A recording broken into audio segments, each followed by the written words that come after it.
The Salvadoran people break your heart with their amazing capacity to maintain hope in the face of situations which seem almost hopeless.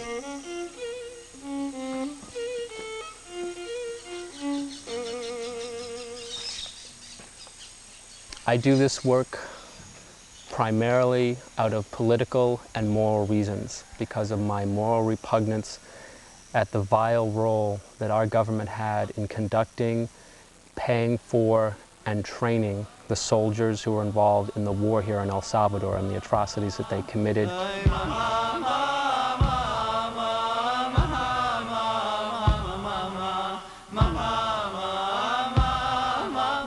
The story of the Salvadoran people is one of deep social injustice.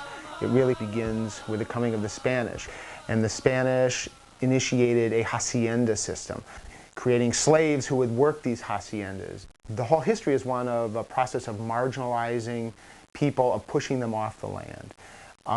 This leads to poverty, enslavement, right up until around the 1850s when the US comes in and says this is our back door, the Monroe Doctrine, all that, and the Spanish are out. The US comes in, with the land remaining in the hands of the same people, now at the behest of the United States. What finally happens is the coming of a revolution. This is like the 1970s and late 60s, and people began to organize. And it began with some very simple demands. I mean, it began basically by saying that we get one plate of beans and one tortilla, and we need two to survive. And they were met with a violent repression. And understand that there's a military dictatorship that's supported by the United States, where the U.S. sees any attempt at social change, no matter how modest, as being driven by Soviet Union. Mientras la gente estaba sentada frente a la calle haciendo una protesta, los cuerpos de seguridad como la Guardia Nacional, como la Policía de Hacienda, capturaban a la gente, se la llevaban a la cárcel. Los que buena suerte tuvieron fueron a la cárcel. Muchos de esos fueron desaparecidos, otros fueron torturados y otros fueron asesinados. En mi caso fui capturada 2 veces. En lo personal yo perdí a mis padres, 2 hermanos, y esos son parte de los sacrificios que a muchos nos ha tenido que pasar. Me incorporé porque la represión me obligó a hacerlo. Entonces era una necesidad de vida. Si no me incorporaba, igual me mataban. Entonces tenía que aprender a defenderme y a defender a los míos. Entonces fue una necesidad.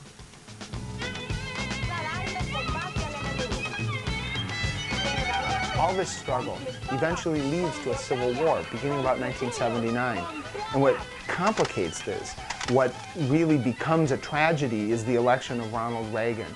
Reagan, who puts this completely in the context of the Cold War, who in essence draws a line in the sand in El Salvador and says that this is where global war will be fought, that there will be no social change, no revolution in El Salvador. The U.S. was spending at that time $2.2 million a day to wage war. Leading cause of death is murder.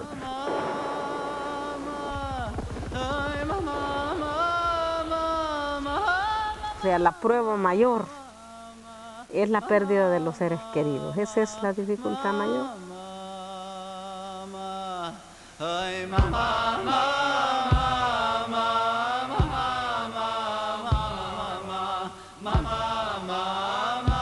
What happens is that people throughout the world begin to organize against this policy. As North Americans are starting to say no, as they're beginning to understand what's going on. I'd grown up being told that the United States is a land of freedom and liberty and that we support human rights. And this country, we were destroying any attempt at the building of human rights at all. And we were doing it in a way that was some of the most heinous crimes that were being committed that I, as a North American, couldn't even begin to conceive of, but to read about it, and that was the policy that we were supporting. It was totally against my belief system, and it challenged me to take a response. La guerra para mí fue una escuela donde aprendí muchas cosas.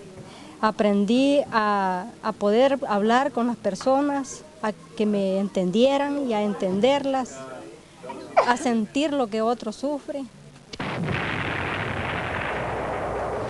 Fue como el 15 de noviembre del 82.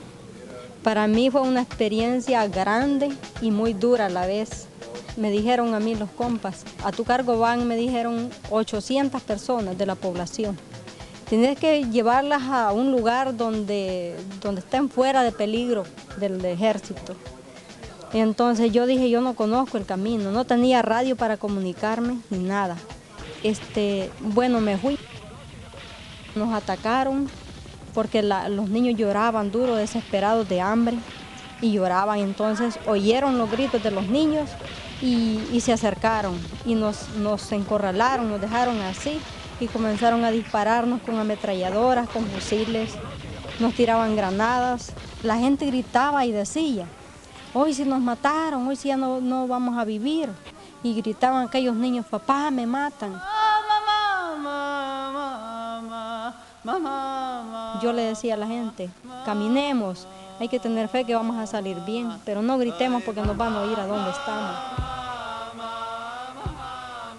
Se murieron 35 compañeros y compañeras que murieron allí. Y logramos salir con la mayoría de la gente, sí salimos bien. Yo también le digo, yo no creí que iba a quedar viva, yo creí que muerte iba a quedar. Porque las balas me pasaban a las, y yo no sé, por gracia de Dios, ni una me cayó, salí bien. In 1984, peasants in El Salvador organized criptas, the Christian Committee for the Displaced, basically to simply assert their right to be what they were, civilians, and to go back to their communities that they'd been driven from. People are living very desperate lives in refugee camps, hunted, displaced. But there's also this other thing that's going on, is that people are organizing. So out of desperation, but also strength, this concept of sistering is born. Most of the relationships that are developed through the US El Salvador Sister City Network come out of repatriations that come from places like the Mesa Grande refugee camp. What happens with Madison in its relationship with Arcatau is people in Madison began to organize around this concept of sistering and actually had the city council declare itself a sister community with Arcatau. At almost that exact same moment, the military came in and attacked the community of Arcatau. Aquí ese día 8 de abril de 1986 fue un hecho conmovedor, le diría, un hecho que nos dio dolor, tristeza, sufrimiento, pero a la vez ayudó también a transformar ese dolor en organización y transformarlo en fuerza, en valentía, pues, ¿verdad? A las 5:30 de la mañana vinieron helicópteros, más o menos 15 helicópteros que traían los militares helitransportados. Aparecieron también 2 aviones que eran conocidos como los A-37, eran aviones de guerra. Bombardearon el sector, el alrededor, cayeron los helicópteros y ellos salieron inmediatamente recogiendo toda la gente que encontraban en las casas, ¿verdad? Y decían, bueno, caminen todos para la iglesia, ¿verdad? Nos trajeron a todos, aquí nos contaron a todos, separaron las mujeres en un lado, los niños en otro lado y los jóvenes, los hombres pues en otro lado. Ya cuando estaba todo mundo, digamos, reunido aquí en esta plaza, fue como el lugar, el escenario en donde hubieron disparos, hubo torturas, ahí donde vemos la panadería, hoy era la sala pues de torturas. They forced the men to go outside, they stripped the men, they took 7 young people out and they shot them. Y bueno, las mujeres aquí adentro, ¿verdad?, de la iglesia junto con los niños, ellos haciendo oración y ellos con frases vulgares decían, bueno, recen y encomiéndense porque son los últimos minutos de su vida y ya muy poco le falta para que los matemos a todos, ustedes son subversivos, estos cipotes, los niños pequeñitos son los que van a hacer la contrarrevolución, estos también no podemos dejarlos. And they basically told the community, that they would be back, and that they would be back in a very short period of time, and they would kill them all if they didn't leave.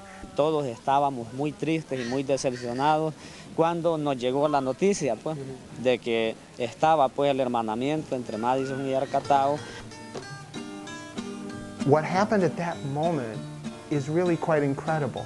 The people of Arcatao were informed by the international community of the Red Cross that this community of Madison, Wisconsin had sistered with them. We took out an ad in the newspaper in San Salvador saying that we would hold the government responsible for anything that happened to the people in Arcatao.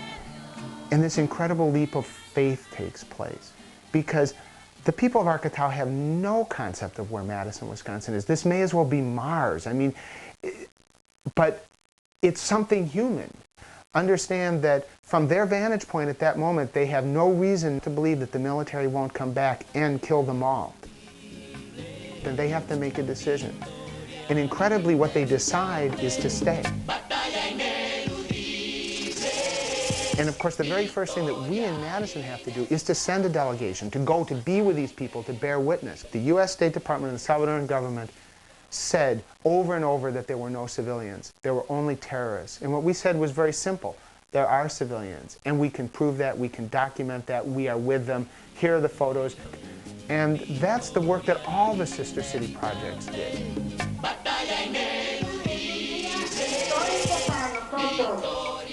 Well, years ago, Madison had the courage to declare itself a sister city with this faraway and forgotten town.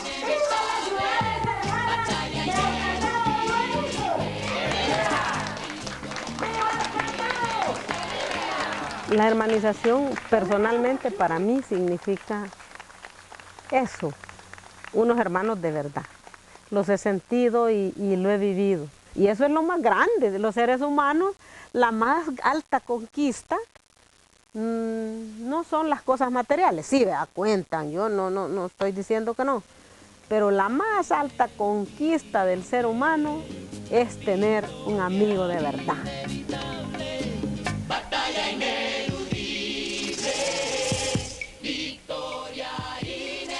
US El Salvador Sister City Network is a network of cities around the United States who are sistered with individual rural communities in El Salvador. We organize delegations for people to go down on a regular basis. We organize advocacy campaigns. And finally, we raise money for projects that support organizing in El Salvador. The traditional sister city model, especially if the one sister was an American city and the other sister was a city in a developing country, was very much a big sister, little sister model. But what's exciting about the US Salvador Sister City projects that are in place is that they're about something much more sophisticated than that. This is not just, you know, wow, what a cute little culture. A lot of what we're doing is learning how Salvadorans organizing and being inspired by Salvadorans. The Salvadorans recognize and we recognize that they have a very powerful social movement, more powerful and more organized than in many other countries. So there's a lot we can learn from them. If we want to be able to create a worldwide social movement, the way to do it is to start by connecting the social movement in the US with the social movement in El Salvador. In 1989, you have the collapse of the East Bloc, and Russia as a threat simply is no longer there. The human rights abuses that took place on the part of the Salvadoran military also made it very clear that the war could no longer be sold to the American public. And you have this momentum to end it. And you had the peace accords on January 1st, 1992. It became obvious to me that even though the end of the war and the signing of the peace accords was a great victory in terms of ending the military conflict and ending the state-sponsored violence, that there were a large number of political and social problems that needed to be addressed in El Salvador. A esa transición de la guerra a la paz, cosa que no es muy fácil poderla entender y poderla traducir a qué tanto se alcanza la paz luego de firmarse, a qué tanto es la democracia. Muy difícil decir que eso se logra, porque estamos dentro de un modelo neoliberal que es asfixiante. When you hear people in the developing world talk about neoliberalism, And this is a phrase Americans just don't hear that often. We tend to think, you know, my gosh, what are they talking? You know, what's this? The fact of the matter is that people in the developing world have learned very sophisticated economic phrases. They've studied these things because this is what is affecting their day-to-day lives. When you have a neoliberal structuring of the economy, there's this pressure to sell off government-owned entities. So we recently had a situation in El Salvador where there was immense pressure to privatize health services. Now, on the surface, that might seem like a good idea because you say, well, we can bring in Humana or some other big American corporation that can run the hospitals and the clinics and do it far more efficiently than, you know, the old-fashioned bureaucratic government way. And of course, that's the argument being made. But once you privatize the health services in El Salvador, they become a for-profit entity.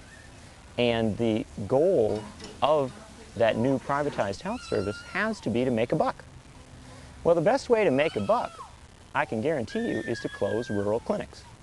Rural clinics are inefficient. They require you to send doctors and healthcare personnel out to distant areas where you really only treat a handful of people, and these folks can't pay you much, right? So why bother? What's going on in El Salvador, privatization, is leading to the disequalization of wealth. The rich are getting richer, the poor are getting poorer. Eso hace también de que el movimiento social, las organizaciones, tengamos que seguir buscando cuáles son las alternativas que tenemos dentro de esos espacios que hemos podido conquistar. Espacios que han sido conquistados no así tan fácilmente. Costaron para el caso de El Salvador 70.000 muertos, más de 10.000 desaparecidos, muchos huérfanos y muchos que dejamos nuestra juventud dentro de ese proceso, buscándole una alternativa diferente a ese país. But the bottom line is, we're not getting better off in this globalized economy. It's not making our lives particularly better. It is making the lives of people in developing countries significantly worse. And so, really, the question is, when do we start getting together? Bueno, la solidaridad debe de existir solo en tiempos de guerra o debemos de seguir uniendo y estrechando estos lazos de hermandad y de búsqueda de perspectivas y de soluciones. Nos damos por vencidas y cruzamos los brazos y decimos, bueno, ese es el modelo, esa es la política y ya no hay nada más que hacer. There better be an alternative. There better be another approach, because otherwise we are dooming the vast majority of people in the world to live in poverty, squalor, lack of health care, little hope for their children. I mean, that's not a success, that's not a victory, that's not something to be triumphalist about. We should be desperately seeking after a model that takes us in a better direction. And that's what the US Salvador Sister City Project is about. I've been working in community work since 1959. Sister Cities, for me, even after so many years of this kind of work, was truly a very transformative experience. The reason is, if I have to characterize US El Salvador Sister Cities, the word that comes to my mind is humility. What I find in working with the people in Sister Cities is that there is such a genuine and sincere feeling of participation, inclusiveness, generosity. Those bonds of love, friendship, and solidarity are the key to making us better people, to giving us an awareness of how the world functions, and it gives us the moral basis to resist a society, a world that wants to make us individualistic and pit us against one another. Yo creo que yo disfruto más que cualquier esa hermandad, fíjese. Sí, y yo quisiera que todos la disfrutemos como yo. Pero, pues sí, es una dicha que me dio la vida. Yo la disfruto más. Y bueno, agradezco a la vida que me dio ese gusto.